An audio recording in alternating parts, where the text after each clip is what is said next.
Local families might be feeling concerned about keeping their kids engaged this summer. First Five Fresno County and the Lighthouse for Children is offering some advice and services to help families get creative this summer.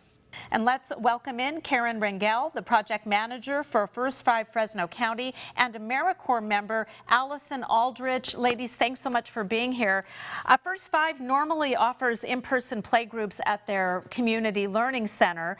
So, Karen, how has COVID changed the way you offer services? Obviously, you can't bring families in at this time. Right.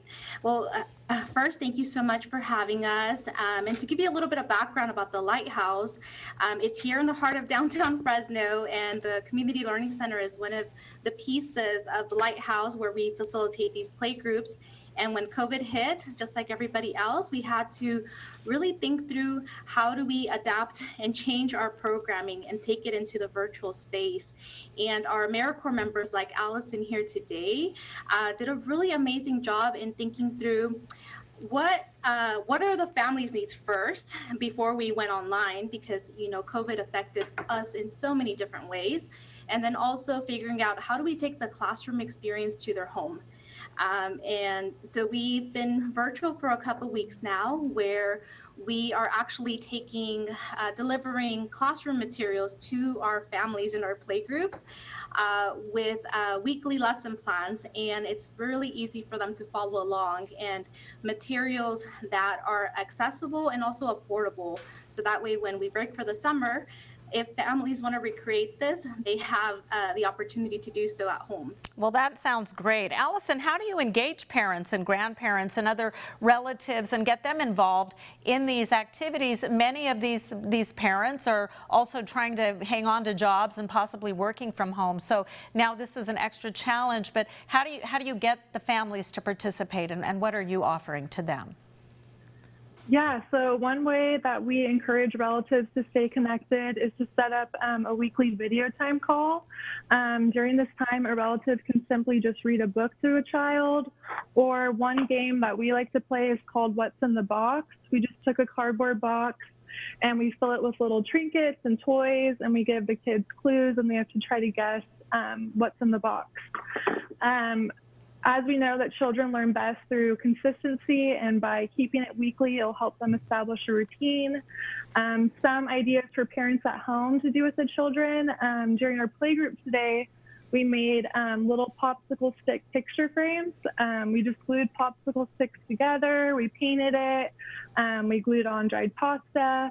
But the sky's the limit. You can grab any sort of material at home, buttons, beans, anything, and keep it simple, and just don't be afraid to be creative with your child. That's precious. I would love that if my child made that. What are the expectations, or are there expectations for the amount of time parents or caregivers need to spend with young children in these unusual times that we're all living? I think any time that a parent or caregiver spends with their children is golden.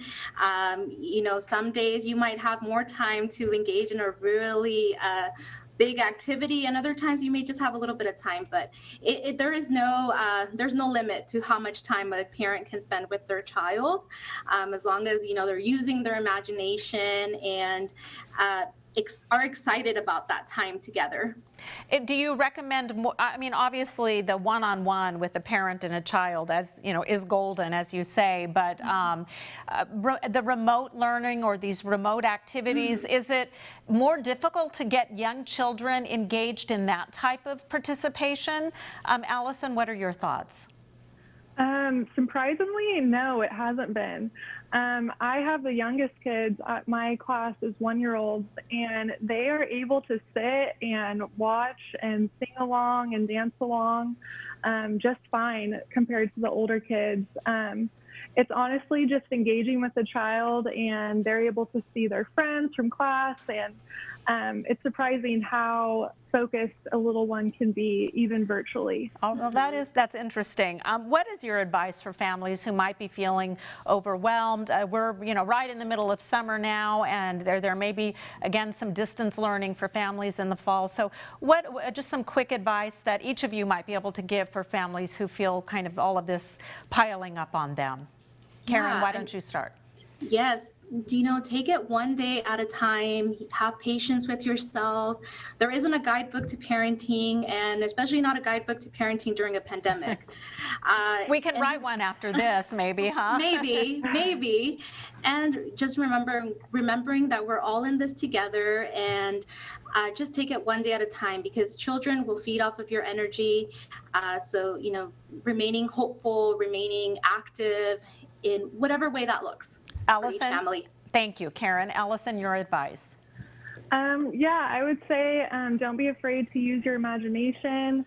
There's no right or wrong way to do anything. And what I've seen is when the caregiver or the adult is excited about the activity, the kids are going to mimic that excitement.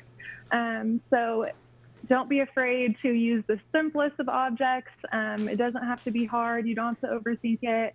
It's really just being present in that moment with your child. All right, wonderful advice from Karen Ringel and Allison Aldridge. We appreciate your time. Thank you so much.